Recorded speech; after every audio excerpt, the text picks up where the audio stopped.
Apollo's desire would cause him to destroy the thing that he loved most. The most beautiful sculpture ever carved is actually hiding a horror story. Bernini turned marble into flesh, hair, bark, and panic, all in a single moment, frozen in time. Welcome to the new series, Greek Mythology and Art, a series that will explore the intersection of Greek mythology and art history.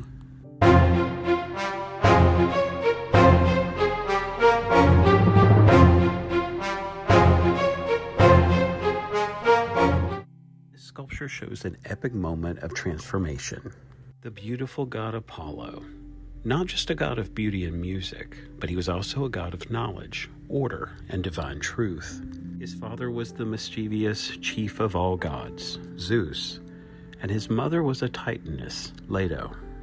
Before Apollo was born, Zeus's jealous wife Hera became enraged by the affair, and she cursed Leto, forbidding her from giving birth on any land under the sun. Leto wandered endlessly. She finally found refuge on the floating island of Delos, where she gave birth to twins, Apollo and Artemis. Daphne was a beautiful nymph associated with forests, rivers, and nature. She was the daughter of the river god Peneus. Daphne wanted nothing to do with love or marriage. Inspired by the goddess Artemis, she preferred hunting, freedom, and life in the wilderness. Our story begins when we learn that Eros, the son of Aphrodite, had a falling out with Apollo. They quarreled over whose bow was stronger. Apollo claimed, "I can shoot wild beasts and never miss and wound my enemy," but Eros answered, "Your bow may strike all things, but mine can strike at you." In this painting by Peter Paul Rubens, we see Apollo with that golden bathed light around his head, and we see Eros aiming his arrow at him.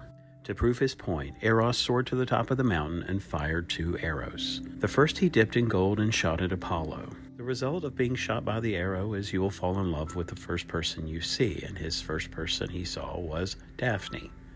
The second arrow he shot at Daphne that he dipped in lead, and she was filled with disgust and hatred for Apollo. This beautiful image of Daphne by a German artist, Sir Hubert von Herkommer. It was a complicated process where he would ink by hand a lithographic stone, and then he would photo engrave the result onto a copper plate. It gave it a very soft effect. Made in 1899, this is one of my favorite images of Daphne. Apollo cared about nothing other than to seize Daphne, his first true love. Like a predator chasing its prey, he raced toward her. Apollo was drawing closer and closer. British painter John William Waterhouse created one of the best versions, I think, of Apollo and Daphne. There's a dreamy romanticism that fills the scene.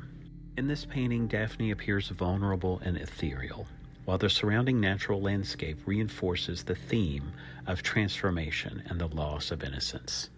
The story is reaching its culmination. Daphne is about to be caught by Apollo. She does the only thing she knows to do, and she calls out to her father, "Help, Father. Get me out of this situation." Her father responds as any river god would.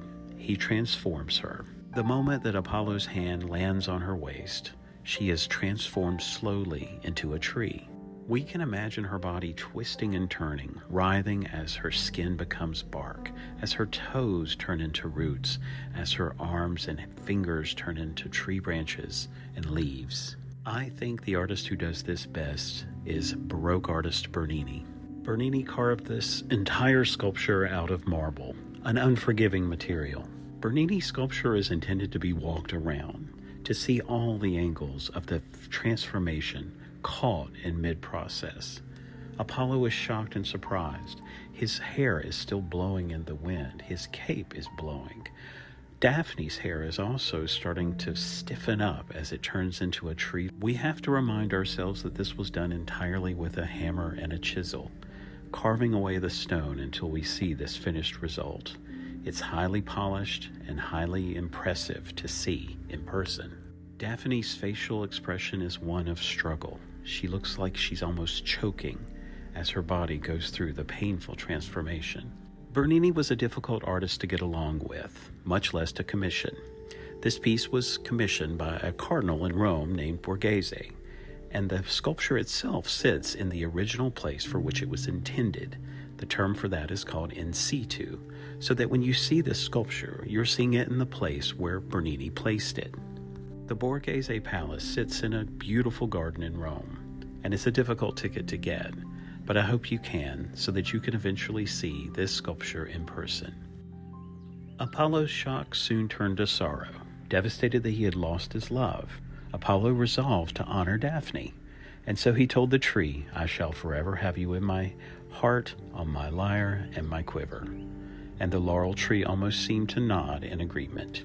One of the things that makes this sculpture extraordinary is Bernini's technical mastery.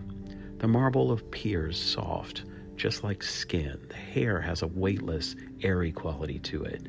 The fingers that are transforming into leaves feel so delicate. The sculpture appears to spiral. It almost has an upward movement. It's very theatrical, and that's a hallmark of Baroque art. I also want to leave you with the idea of how different audiences interpret art from different time periods. Modern viewers interpret this sculpture differently. I think earlier audiences from the 17th century would have admired the virtuosity, the mythological drama, yet today we see it differently. We see themes of unwanted pursuit. We see themes of power, the idea of escape. That tension gives the sculpture much of its emotional force today. Thank you for the likes, follows, and subscribes. The best way to support my channel is to go to my website at rainershinestudios.com and consider buying an original work of art, a print, or a sticker. Thank you for supporting my channel.